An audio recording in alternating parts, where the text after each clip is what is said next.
Hi guys, it's Belladot3D here with another Blender video, and this is part 2 of our Clutter Asset series. And in this video I'll be creating various paper, notes and forms to scatter around the scene. So without much more ado, let's get to modelling. Okay, so now we're in Blender. Let's delete Mr. Default Cube. Bye bye Mr. Default Cube, we no longer need you. And instead I'm going to replace it with a plane. So let's press Shift A, Mesh and a plane, and we have a plane. If I press 7 on my numpad, I can go into top orthographic view and look at it from above. And this is going to be the basis of our notes. But before I do anything, I want to add some materials, bring in some textures. So I'm going to go to the materials tab. I'm going to add 4 new materials, and I'm going to click on that. Just create 4 new materials.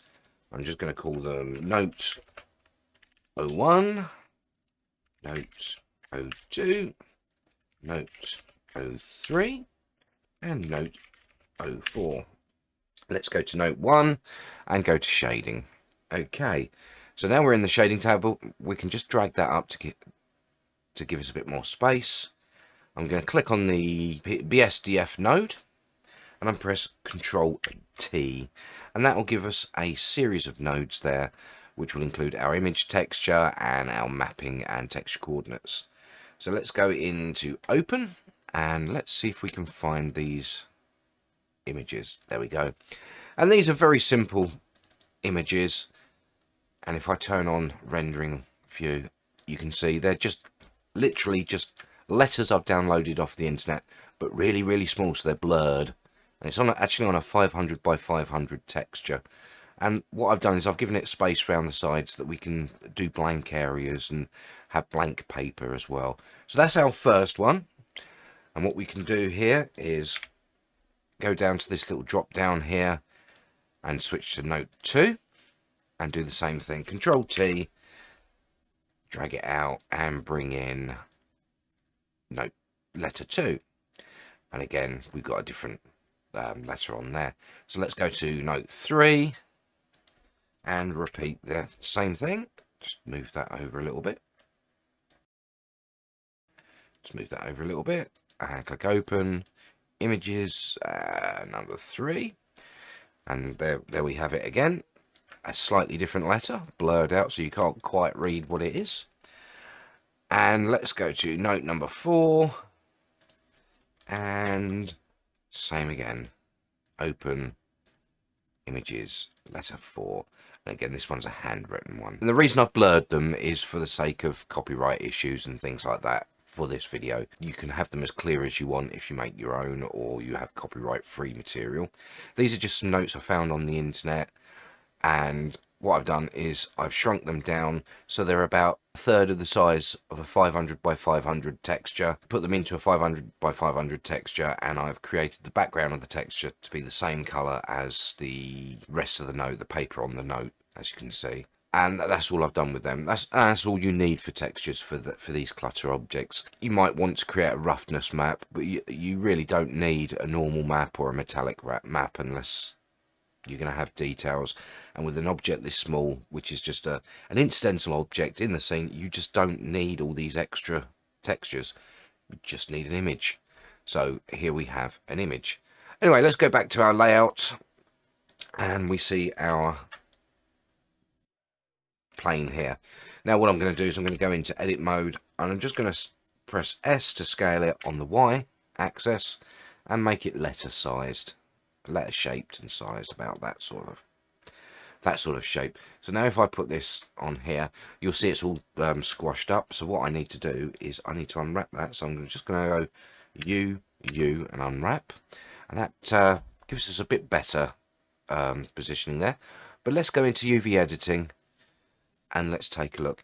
And now what we can do with this is we can move this around on here just to line it up a little bit better. We can shrink it down to make it a bit more, to fill the space a little bit more, and we can do, there we go. And if I go into rendered view, you can see there's our note all laid out on the piece of paper. And that's it. That's papers. We're done. Finished. Finito. Only joking, we've got more to do. That's our basic letter. Now what if we wanted, for example, the corners to be curled up? So let's go back into object mode. I'm going to Shift D, duplicate this, and I'm going to click back on it again to select the original, and G and X and move that along. Now let's change the material on this one to another one. Let's go to note 1. Okay, and I'm just going to minus off the other ones off of that so that it's only on note 1. And we got another letter there, slightly different. Now what we want to do is we want to curl the corner up on this piece here. And we simply do that by adding edge loops into the mesh and manipulating it. So let's tab into edit mode. I'm going to go into vertex select, and I'm going to use the knife tool. And what I'm going to do is I'm going to switch on the screencast keys. I'm going to have to keep doing this again every now and then because for some reason it doesn't work when you're switching between your layouts.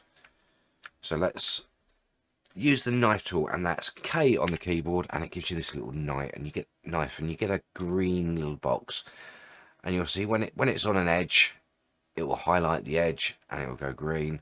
When it's on a vertex, it'll get a little red outline. We want it on the edge, so we click on the edge and it gives us this line, and then we draw to where we want it to go, and I'm going to snap it to this edge right here. And then when we're finished, press enter, and that creates an edge loop across here. So what I want to do now is I'm going to go into edge mode with 2 on the keyboard. Select this edge right here, and what I want to do is I want to rotate this piece, this corner piece, around this edge. So I'm going to press Shift and S and select cursor to the selected. That puts the 3D cursor on there, and then I'm going to go up to the top here, and I'm going to go up to my transform pivot point, and I'm going to change that to 3D cursor. So now everything I move and rotate will be around this area. So for example, if I was in vertex mode and I selected this vertex, that would rotate around the 3D cursor. Okay, let's go back. So now if I go into face mode and press on that face there, I can then rotate it. But obviously it's rotating along the global axis, which is not what we want. So if we go over to global and select normal, we can then go to our rotate tool, which is this one, and it'll give us our nice little rotate tool so we can see which way we're going. And on this, the normal direction y-axis is the direction we want to be rotating. So we're just going to click on the green and rotate it up just a touch. Now what we can do is we can press K, and we can select here and here and enter, and then go back into edge mode and select that edge, press Shift S, cursor to selected. So now we can rotate the next piece just like that. So it's now curled up, but it looks a little bit jagged. So what we're going to do is we're going to select in edge mode these 2 pieces here and press Ctrl and B and just bring them out and scroll up once and just bring them out so they're even. And now we have a nice rounded edge. We might want to shade that smooth and go into the object data and turn on auto smooth. And there we have our little corner all bent up. Okay, so before we go on to more advanced methods, I want to talk about backface culling. What is backface culling? Backface culling is a rendering method, and in most game engines, to save on resources, they will only render one side of a face or a polygon, etc. And you will only see the texture on one side. When you look at the other side of it in the rendering engine, it will be invisible. Now, Blender doesn't do this by default, and as you can see, it shows textures on both sides, but it's like a mirrored version of the texture on the front of it. It's like you're looking at the texture from behind. And we can actually turn backface culling on this by going to the material and scrolling down all the way down to viewport display and ticking the backface culling. And now this is what it will look like inside a game engine. When you place it down, if you're looking at the front, you'll see the front like that with a nice texture on. But if you put it down upside down, it'll be invisible. Now, for little objects like this, clutter objects, incidental objects that will be generally flat to the surface most of the time, you don't really need to worry about this. You're not going to get close enough up and look at it at the right angle to see what's behind the face there, so it's not going to be a problem. But if you wanted to have it double-sided so that you could have it upside down, hanging somewhere, or whatever you wanted to do, you would need to add some geometry to it, give it some thickness.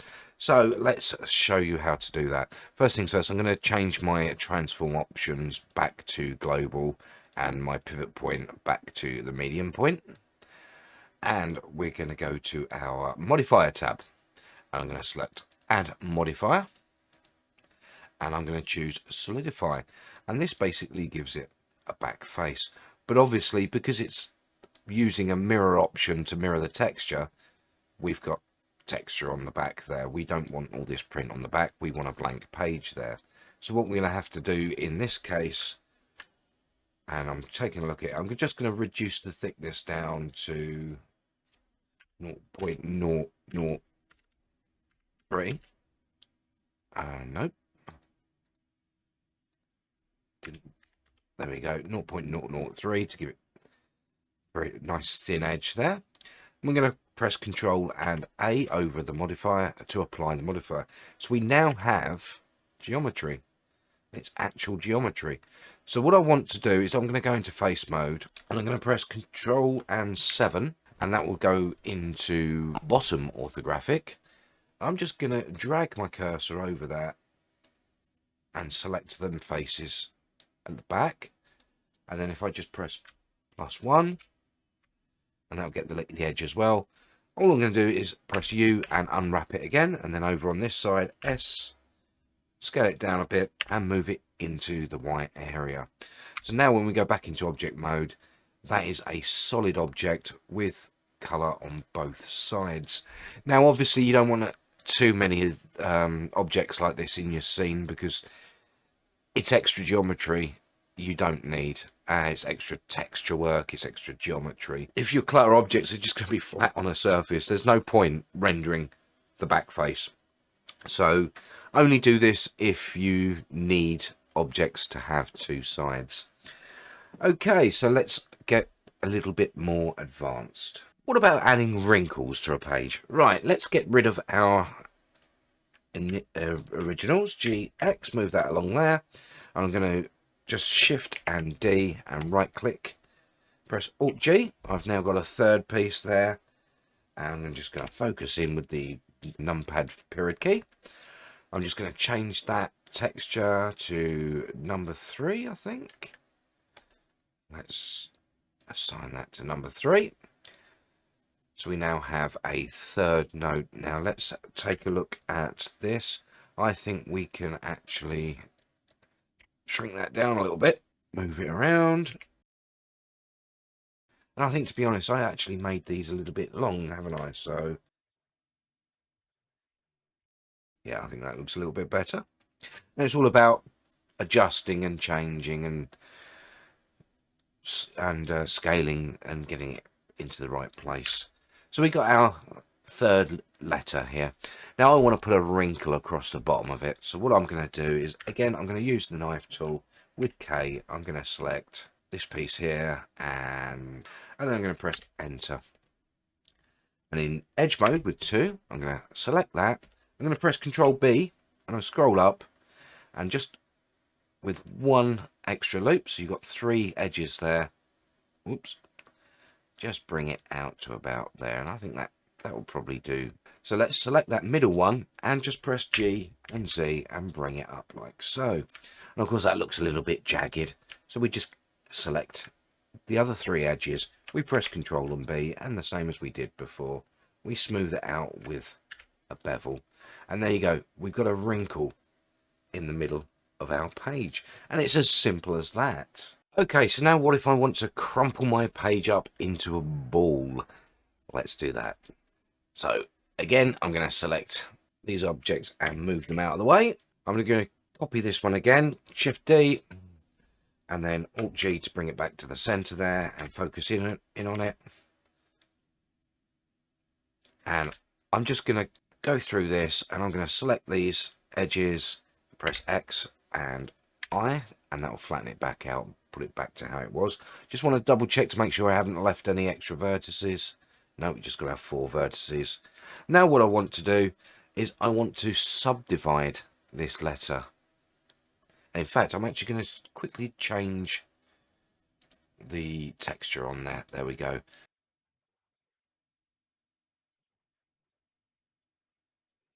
And someone's been writing on this bit of paper and they decided it was rubbish, so they're going to screw it into a ball. So let's go into edit mode, and I'm going to subdivide. So I'm going to press Control and R, and I'm going to scroll up and give it probably 10 segments should be enough. And then again on this side, and I'm going to probably give that about 14 segments, and it gives it a nice sort of maybe 15 square pattern on there. And this is going to be used later on to add a cloth simulation to crumple it up. But what I need to do now is I need something to crumple it with. What we're using collision and cloth mechanics with various settings to simulate a ball of paper being crushed. So what I need to do is I need to press Shift A and bring in a UV sphere. And that's brought that out of the wrong location. So let's X and delete it, and press Shift C to reset our cursor. And just bring that in there. Press Shift A, Mesh, UV sphere. And I want to scale this UV sphere up so that it encompasses most of the piece of paper. And then what I want to do is I want to go into edit mode, and I'm going to press Alt and N and flip the normal direction so that all the normals are on the inside. And the reason for this is because I'm going to use collision, and because the paper is inside the collision of the sphere, when it animates, when it does the simulation, it won't be detecting any collision. But now, because the normal direction is on the inside, the collision is facing in, and it will crumple the piece of paper. So let's go to our physics properties tab, and with the UV sphere selected, click on collision, and that's all we need for that there. Let's go back to layout for now, and with the UV sphere selected, I'm going to just drag up the timeline here. I'm going to change the end to 30, and I'm going to move the head back to 1, and with the sphere selected, press I, scale, and then all the way to 30. I'm then going to scale the sphere all the way down to about there, and then press I and scale.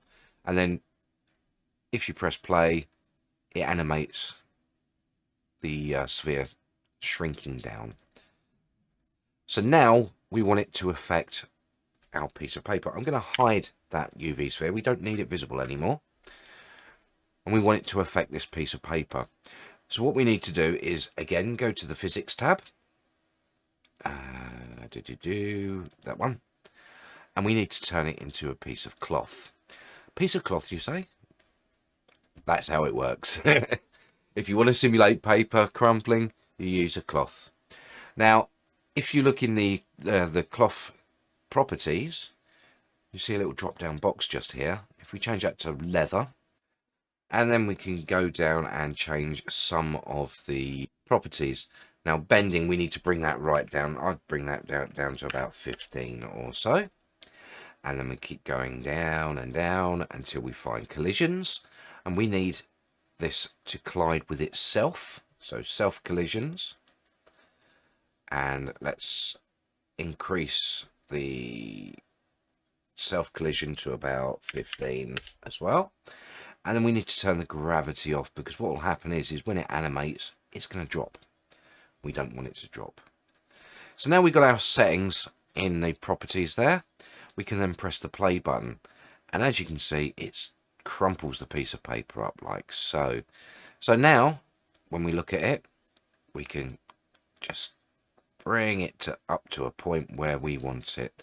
Now what we could do, if we really wanted to, I could go back into edit mode, press A, and then press Control E, and let's subdivide it one more time to give it some more edges, and then bring it out. And if I bring it back to the frame 1 and press play, it will crumple it up again. So let's stop that, and let's take a look at where we want it.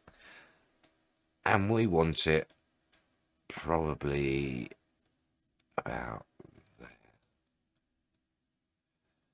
Now we're not done with this, obviously, because that looks all cubed and squared, so we're going to shade smooth on that for now.